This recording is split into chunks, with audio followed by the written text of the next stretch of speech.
Bapak Ibu yang dikasihi Tuhan Yesus Kristus, marilah kita dengarkan firman Tuhan dalam ibadah kita sore hari ini dari kitab Yesaya pasal 58 dimulai dari ayat 9b sampai ayat 14. Saya akan bacakan bagi kita, marilah kita ikuti dalam hati kita masing-masing, demikian firman Tuhan. Apabila engkau tidak lagi mengenakan kuk kepada sesamamu dan tidak lagi menunjuk-nunjuk orang dengan jari dan memfitnah. Apabila engkau menyerahkan kepada orang lapar apa yang kau inginkan sendiri dan memuaskan hati orang yang tertindas, maka terangmu akan terbit dalam gelap dan kegelapanmu akan seperti rembang tengah hari. Tuhan akan menuntun engkau senantiasa dan akan memuaskan hatimu di tanah yang kering dan akan membaharui kekuatanmu. Engkau akan seperti taman yang diairi dengan baik dan seperti mata air yang tidak pernah mengecewakan. Engkau akan membangun reruntuhan yang sudah berabad-abad dan akan memperbaiki dasar yang diletakkan oleh banyak keturunan. Engkau akan disebutkan yang memperbaiki tembok yang tembus, yang membetulkan jalan supaya tempat itu dapat dihuni.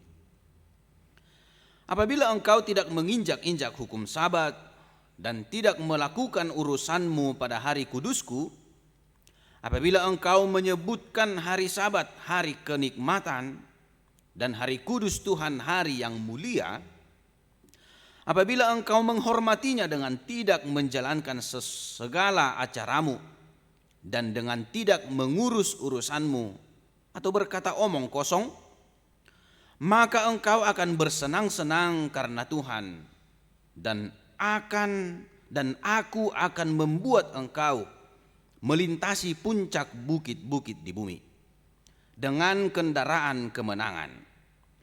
Aku akan memberi makan engkau dari milik pusaka Yakub bapa leluhurmu, sebab mulut Tuhanlah yang mengatakannya. Sampai di sana pembacaan firman Tuhan.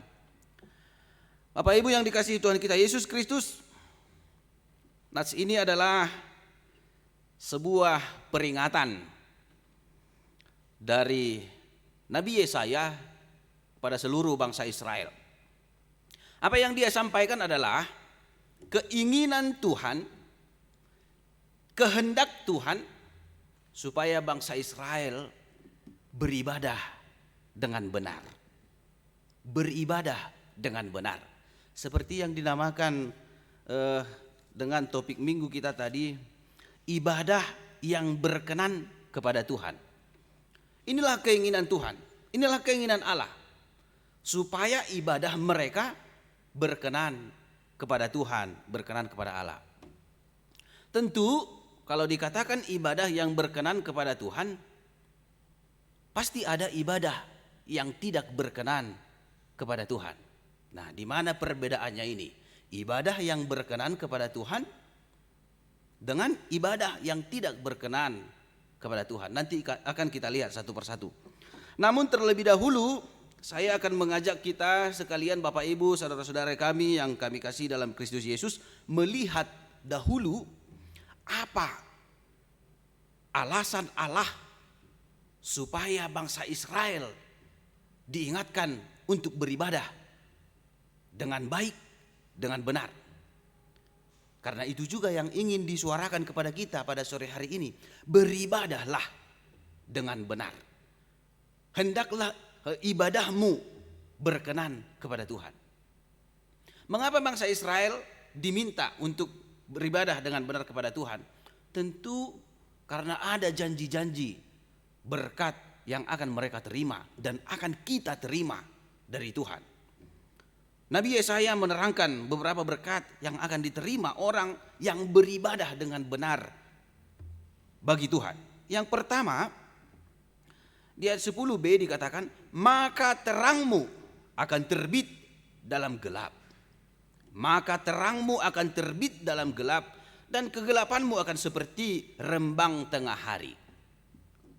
Terangmu akan terbit, terangmu akan bersinar, terangmu akan bercahaya. Apa maksudnya Nabi Yesaya mengatakan hal ini? Terangmu akan terbit dalam gelap. Artinya adalah ketika kita hampir-hampir menderita dan hampir-hampir putus asa, dan kita kehilangan harapan, atau mungkin ketika masa depan anak-anak kami, pemuda-pemudi, hampir tidak jelas, atau ketika persahabatan kita dengan orang lain hampir putus, hampir rusak, atau di tengah-tengah keluarga ketika rumah tangganya retak dan hampir hancur oleh karena beberapa permasalahan atau persoalan. Tetapi ketika semua kita beribadah dengan benar dan ibadah kita berkenan kepada Tuhan, maka terang kita akan bersinar. Masa depan anak-anak kami yang tadinya belum jelas, Tuhan katakan masa depanmu akan terang. Apa yang engkau cita-citakan pasti akan jelas karena Tuhan memberikan terangnya. Demikian juga tadi hubungan-hubungan kita dengan orang lain, hubungan di tengah-tengah keluarga, suami dan istri yang hampir rusak oleh berbagai persoalan. Ketika kita beribadah kepada Tuhan, maka sinar dari Tuhan akan menerangi keluarga kita, sehingga persoalan tidak akan membawa keluarga itu ke dalam kegelapan atau masalah yang lebih dalam lagi. Artinya ketika terang terbit, maka kegelapan sirna. Kegelapan juga dalam perjanjian lama sering diartikan sebagai kematian atau hal-hal yang mendukakan, atau juga hal-hal yang menakutkan. Nah, ketika terang itu ada, maka yang pasti ketakutan sirna, duka sirna, sekalipun kita akan mengalami berbagai tantangan, tetapi kita akan dikuatkan oleh Tuhan. Kita akan disertai oleh Tuhan. Yang pasti perjalanan kita akan terang karena terang kita, terang Tuhan terbit dalam hidup kita. Itulah berkat pertama. Terang terbit dalam hidup kita. Kita tidak lagi dalam kegelapan, artinya tidak lagi dalam ketakutan, tidak lagi dalam kegelapan-kegelapan atau hal-hal yang membuat kita khawatir. Sebab kita telah berjalan dalam terang. Yang kedua, di ayat 11 dikatakan orang-orang yang ibadahnya berkenan kepada Tuhan, Tuhan akan menuntunnya senantiasa dan akan memuaskan hatinya di tanah yang kering. Ayat 11 dikatakan, Tuhan akan menuntun engkau senantiasa dan akan memuaskan hatimu di tanah yang kering. Akan membaharui kekuatanmu, engkau akan seperti taman yang diairi dengan baik. Kita tentu tahu bagaimana tanaman yang diairi dengan baik. Yang pasti ada perbedaannya. Tanaman yang diairi dengan baik dengan tanaman yang tidak diairi atau tidak diurus, tidak diperhatikan. Contohnya, ketika kita menanam sayur-sayuran dan kita mengharapkan sayur yang baik untuk dipanen, pasti kita mengurusnya, memberi pupuk, mengairi dengan baik, dan bila perlu menghindarkan tanaman ini dari ulat-ulat atau serangga yang bisa merusaknya. Supaya bagaimana? Supaya hasilnya baik, supaya tanaman itu bisa bertumbuh dengan baik. Demikian juga ketika kita menanam pohon buah-buahan, ketika kita mengurusnya dengan baik, disiram dengan baik, diberi pupuk dengan baik, tentu tanaman itu juga akan menghasilkan buah yang baik yang bisa kita nikmati. Demikianlah hidup orang-orang yang ibadahnya berkenan kepada Tuhan. Hidupnya akan seperti taman yang diairi dengan baik. Artinya hidupnya akan penuh dengan buah yang baik, penuh sukacita, penuh dengan kegembiraan. Dia juga akan seperti mata air yang tidak pernah mengecewakan. Seperti mata air yang tidak pernah mengecewakan. Artinya sekalipun dia harus memberikan buahnya kepada orang lain, tetapi dia tidak akan kecewa. Karena pemberiannya kepada orang lain tidak akan membuat dia berkekurangan atau tidak membuat dia miskin. Karena dia memberi dengan sukacita buahnya untuk dinikmati oleh orang lain. Kemudian berkat yang berikutnya adalah ayat 14 dikatakan, maka engkau akan bersenang-senang karena Tuhan, dan aku akan membuat engkau melintasi puncak bukit-bukit di bumi dengan kendaraan kemenangan. Kita akan bersenang-senang karena Tuhan. Bersenang-senang artinya bersukacita, bergembira, semangat. Sekalipun misalnya kita mengalami atau menghadapi banyak kesulitan, tetapi kita akan tetap semangat karena ada Tuhan yang menyertai kita, ada Tuhan yang menolong kita. Dan juga berkat yang keempat dikatakan, aku akan memberi makan engkau dari milik pusaka Yakub bapa leluhurmu. Artinya Tuhan akan selalu memberi apa yang kita butuhkan dalam kehidupan kita. Memberi makan engkau, kita tidak akan kekurangan. Hidup kita akan selalu tenang, akan selalu berkecukupan. Sekalipun misalnya hidup kita terbatas, tetapi tidak akan kekurangan. Tuhan pasti mencukupkan, memberi kita apa yang kita butuhkan, apa yang perlu kita makan di dalam hidup kita. Artinya di situ Bapak Ibu yang dikasihi Yesus Kristus, dari keempat berkat-berkat yang dijanjikan Tuhan kepada orang-orang yang ibadahnya benar, sungguh luar biasa sebenarnya. Kasih, penyertaan, pemeliharaan Tuhan dalam hidup kita. Oleh karena itulah kita dituntut atau diinginkan Tuhan supaya menjalankan ibadah kita dengan benar. Karena akan ada berkat-berkat yang akan diberikannya kepada kita. Lalu pertanyaannya adalah, bagaimana tadi ibadah yang berkenan kepada Tuhan, ibadah yang benar yang dikehendaki oleh Tuhan? Yang pertama, ketika ibadah itu kita lakukan sejalan dengan prakteknya di tengah-tengah kehidupan kita. Artinya ibadah itu adalah hal yang tidak terpisahkan dengan praktek di dalam kehidupan sehari-hari. Bagaimana prakteknya? Yang pertama, di ayat 9 dikatakan, ketika engkau tidak lagi mengenakan kuk kepada sesamamu. Tidak lagi mengenakan kuk kepada sesamamu. Ibadah yang benar, ibadah yang berkenan kepada Tuhan, yaitu ketika kita beribadah dan buahnya terlihat dalam kehidupan kita dengan tidak lagi mengenakan kuk kepada sesama-sesama kita. Apa artinya kuk di sini?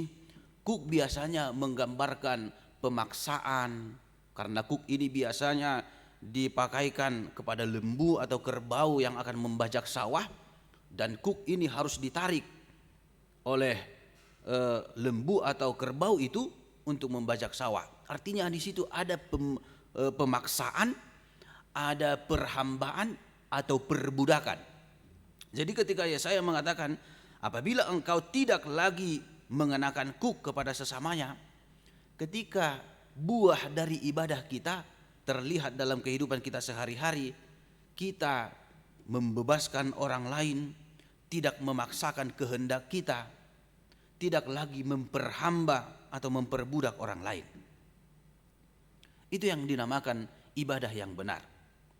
Karena begini Bapak Ibu yang dikasihi Yesus Kristus, ada orang yang rajin beribadah, tetapi dalam kehidupan sehari-hari dia masih suka memaksa orang lain. Ada orang yang rajin beribadah, tetapi dalam kehidupan sehari-hari dia masih suka menindas orang lain. Masih suka juga bertengkar masih suka bermusuhan. Saya tidak tahu bagaimana anak-anak kami na Poso Bulung, khususnya yang ada saat ini ya. Bagaimana kehidupan kita sehari-hari. Kalau dikatakan kita rajin beribadah, apakah itu terlihat dalam kehidupan kita sehari-hari? Apakah kita masih suka bermusuhan dengan sesama kita? Dengan teman sekelas kita misalnya? Dengan orang-orang di sekitar kita? Nah, ada orang yang demikian. Dia rajin beribadah, rajin berdoa, bersekutu di bait Allah. Tetapi hidupnya tidak menggambarkan dia seorang yang rajin beribadah. Karena dia suka menindas orang, tidak memerdekakan orang lain, tetapi suka memaksa kehendaknya. Dan jika kehendaknya tidak dituruti, maka terjadilah permusuhan. Yang kedua, Nabi Yesaya mengatakan ibadah yang berkenan kepada Tuhan ketika engkau tidak lagi menunjuk-nunjuk orang dengan jari dan memfitnah. Artinya ibadah yang benar harus terlihat juga praktiknya dalam kehidupan kita sehari-hari. Tidak suka menunjuk-nunjuk jari kepada orang lain. Artinya jangan suka menunjuk-nunjuk kesalahan orang lain. Jangan suka memfitnah orang lain. Karena ketika kita menunjuk atau menghakimi orang lain, belum tentu kita bebas dari kesalahan. Belum tentu kita benar dan tidak pernah berbuat salah. Dan firman Tuhan juga mengatakan penghakiman hanya milik Allah. Hanya Allah lah yang berkenan untuk menghakimi, menunjuk siapa yang salah, siapa yang benar. Jadi orang yang beribadah dengan benar, orang yang ibadahnya berkenan kepada Tuhan, pasti dia tidak suka menunjuk-nunjuk kesalahan orang, tidak suka memfitnah orang lain, karena dia sadar dia juga orang yang tidak sempurna dan pasti akan pernah melakukan kesalahan atau melakukan pelanggaran. Kemudian yang ketiga, ibadah yang benar adalah apabila engkau menyerahkan kepada orang lapar apa yang kau inginkan sendiri. Memberi kepada orang lapar. Memberi kepada orang lapar apa yang kau inginkan sendiri. Artinya bukan hanya sekedar materi, bukan hanya sekedar memberi uang kepada orang-orang yang lapar, tetapi Nabi Yesaya mengingatkan tadi, apa yang kau inginkan sendiri itulah beri. Yang pasti ada banyak keinginan orang-orang yang lapar, orang-orang yang berkekurangan. Misalnya keinginan untuk bangkit, keinginan untuk keluar dari kelaparan. Dan kita juga memiliki banyak keinginan. Keinginan untuk tenang, bisa menikmati hidup dengan baik. Tuhan berfirman melalui Yesaya, itu jugalah yang kamu lakukan atau laksanakan kepada orang-orang yang lapar. Artinya hidupmu itu yang harus engkau berikan kepada Tuhan, bukan hanya materi, bukan hanya pemberian yang terbatas itu seperti uang atau makanan, tetapi apa yang kamu inginkan itulah berikan. Kita ingin senang, berikan juga kesenangan kepada orang yang lapar atau orang yang membutuhkan. Kita ingin hidup kita bahagia, sukacita, itu juga berikan kepada orang lain. Jangan suka membawa orang lain kepada persoalan atau kepada permasalahan, supaya mereka juga bahagia, mereka juga bersukacita. Kita ingin masa depan kita cerah, anak-anak kami, itu juga yang kamu berikan kepada orang lain. Doakan mereka supaya masa depan mereka juga cerah, terang, seperti yang dikatakan dalam ayat 10 tadi. Apa yang kita inginkan, itulah yang kita berikan kepada orang lain. Artinya pemberian itu harus tulus, ikhlas dari hati kita, karena itu jugalah yang kita inginkan. Dan yang keempat dikatakan di ayat 10, apabila engkau menyerahkan dan memuaskan hati orang yang tertindas. Jadi memerdekakan, itu intinya di sini, memerdekakan. Jangan senang melihat orang tertindas. Kita baru saja merayakan hari ulang tahun kemerdekaan negara kita, Republik Indonesia. Intinya di situ, dengan merayakan kemerdekaan itu, kita menyadari dan kita mengharapkan bahwa jangan ada lagi penindasan atau perbudakan di tengah-tengah dunia ini. Dan itu juga lah yang dilakukan dan dirasakan oleh leluhur-leluhur kita, sehingga melalui Soekarno diproklamasikanlah kemerdekaan Republik Indonesia yang kita rayakan 3 hari yang lalu. Nah, ini juga mengingatkan demikian. Ibadah kita akan benar dan berkenan kepada Tuhan ketika kita memuaskan hati orang yang tertindas. Tidak ada lagi perbudakan atau perhambaan di tengah-tengah kehidupan kita. Bapak Ibu yang dikasihi Tuhan kita Yesus Kristus, inilah yang diingatkan oleh Nabi Yesaya kepada bangsa Israel. Karena Tuhan dan juga Nabi Yesaya melihat sekalipun bangsa Israel rajin beribadah, rajin berpuasa, mereka selalu bersekutu di rumah Tuhan, namun kehidupan mereka tidak bermanfaat bagi orang-orang di sekitar mereka. Bahkan mereka masih saja melakukan penindasan, masih mengenakan kuk perhambaan kepada orang-orang yang lemah, orang-orang yang miskin, orang-orang yang menderita dan lapar. Karena itulah Yesaya mengingatkan, ibadah yang dikehendaki Tuhan adalah ketika hidup kita bisa menjadi berkat bagi orang lain melalui praktiknya, melalui perbuatan kita. Di ayat 6 juga dikatakan sebagai peringatan yang lebih keras kepada bangsa Israel, dikatakan berpuasa yang kukehendaki ialah supaya engkau membuka belenggu-belenggu kelaliman dan melepaskan tali-tali kuk, supaya engkau memerdekakan orang yang teraniaya dan mematahkan setiap kuk. Supaya engkau memerdekakan orang yang teraniaya dan mematahkan setiap kuk.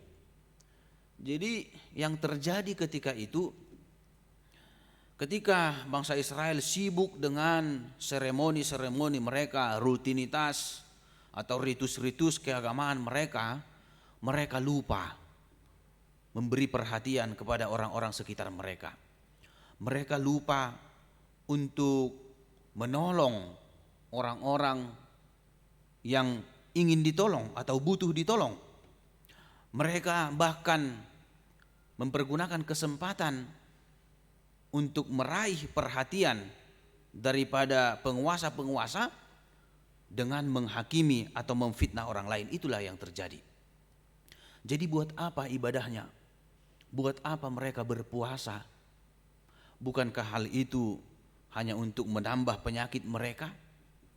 Kalau kita berpuasa, tidak makan, tidak minum,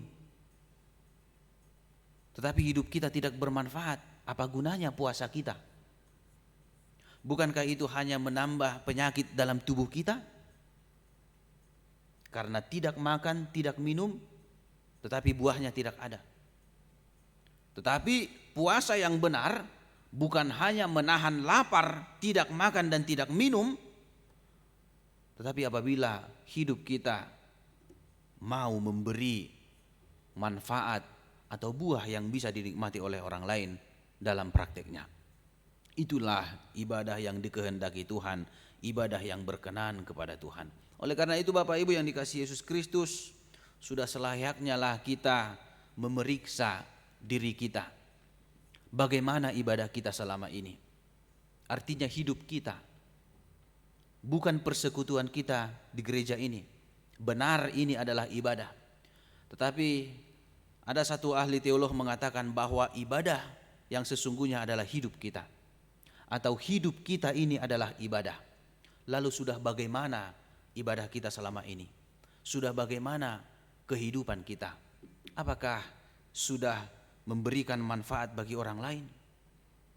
Karena ibadah yang sejati adalah ketika kita bisa peduli kepada orang lain, memberikan berkat bagi orang lain, memperhatikan orang-orang yang tertindas, dan memerdekakan mereka. Marilah kita melakukan ibadah yang benar, bukan hanya doa, bukan hanya nyanyian, bukan hanya bersekutu di rumah Allah atau di gereja, tetapi yang paling penting adalah kepedulian kita kepada orang-orang lain di sekitar kita, supaya melalui tindakan kita nyatalah kasih Tuhan, nyatalah anugerah Tuhan dalam kehidupan kita. Amin. Marilah kita berdoa. Bapa di surga, Bapa dalam nama Tuhan Yesus Kristus Tuhan kami, terima kasih, syukur, pujian dan hormat kami persembahkan kepadamu ya Tuhan. Kami masih bisa beribadah di tempat ini, di rumah-Mu yang kudus ini, memuji dan memuliakan nama-Mu. Kami juga bersyukur buat firman Tuhan yang telah kami dengarkan melalui ibadah kami sore hari ini, di mana Tuhan menghendaki supaya setiap jemaat-Mu beribadah dengan benar dan ibadahnya berkenan kepada Tuhan. Itu bisa kami lakukan dengan mempraktikkan ibadah-ibadah yang kami lakukan di gereja ini melalui tindakan-tindakan kami dalam kehidupan kami sehari-hari. Tidaklah berguna ketika kami hanya rajin berdoa dan bernyanyi bersekutu di gereja-Mu, sementara kehidupan kami hidup yang penuh kebencian kepada saudara-saudara kami, hidup yang suka menindas, hidup yang tidak memerdekakan orang lain, suka memaksa, dan hidup yang senang bermusuhan dengan orang-orang yang lain. Tetapi ibadah kami akan berkenan kepada Tuhan, doa dan nyanyian kami, pujian kami akan berkenan kepadamu, ketika hidup kami juga adalah hidup yang berkenan kepada Tuhan, hidup yang peduli kepada orang lain, hidup yang memperhatikan orang-orang yang lemah, hidup yang memperhatikan orang-orang yang lapar, dan berusaha melepaskan atau memerdekakan orang-orang yang hidup dalam penindasan. Bapa di surga, kami memohon kekuatan melalui Roh Kudus-Mu, kiranya Engkau menguatkan kami, supaya kami dapat menjadi orang-orang yang beribadah dengan benar melalui tindakan, sikap, dan perilaku kami sehari-hari yang menunjukkan buah yang bisa dinikmati oleh saudara-saudara kami di sekitar kami. Sehingga dalam kehidupan kami akan menerima berkat dari Tuhan, berkat penyertaan, berkat pertolongan, berkat makanan dan minuman yang akan Tuhan berikan kepada kami, dan kami tidak akan berkekurangan, dan kami juga akan bersuka cita, bergembira menjalani kehidupan kami penuh kebahagiaan yang daripada Tuhan. Kami serahkan kehidupan kami hanya kepada Tuhan, sehingga Tuhanlah yang kiranya menyertai kami, memelihara hidup kami, dan selalu mengarahkan kami kepada ibadah yang benar, yang berkenan di hati Tuhan. Kami juga berdoa Tuhan, pada saat ini ketika kami bisa berkumpul di rumah-Mu yang kudus ini, kami menyerahkan seluruh jemaat-Mu, keluarga kami, saudara-saudara kami yang pada saat ini dalam keadaan sakit. Kiranya Tuhan menguatkan mereka, menghibur mereka, Tuhan memberikan semangat yang baru senantiasa, supaya mereka kuat menghadapi penyakit yang ada dalam tubuh mereka, dan selalu memiliki semangat yang baru untuk menjalani proses pengobatan. Dan berikanlah pengharapan kepada mereka bahwa Tuhan akan memberikan kesembuhan di waktu yang Tuhan tentukan, sehingga mereka dapat bersuka cita, dan juga seluruh jemaat-Mu di HKBP Reformanda ini. Kami juga berdoa Tuhan buat jemaat-jemaat yang pada saat ini sedang mengalami banyak pergumulan, banyak tantangan hidup, banyak beban pikiran. Kiranya Tuhan menguatkan mereka, Tuhan yang memberikan jalan keluar yang bisa mereka tempuh untuk meringankan beban mereka Tuhan. Dan biarlah juga mereka bisa bersuka cita di hari-hari yang akan datang menjalani kehidupan mereka. Kami juga berdoa Tuhan bagi setiap jemaat-Mu yang merindukan berkat-Mu melalui keturunan. Kiranya Tuhan mendengarkan permohonan kami, permohonan mereka. Tuhan yang membukakan berkat-Mu bagi setiap keluarga jemaat-Mu yang membutuhkan keturunan, sehingga mereka bersuka cita mengenal berkat pemberian dan penyertaan Tuhan dalam kehidupan mereka. Bapa di surga, kami telah menyelesaikan ibadah kami dan kami serahkan kehidupan kami ketika kami akan kembali nanti dari rumah Tuhan yang kudus ini menuju rumah kami masing-masing. Berkatilah kami, hantarkan kami di dalam kesehatan, sukacita, tidak kurang suatu apapun juga. Terpujilah nama-Mu Tuhan, dengarkanlah doa kami. Di dalam nama Tuhan Yesus Kristus kami bersyukur dan berdoa. Amin.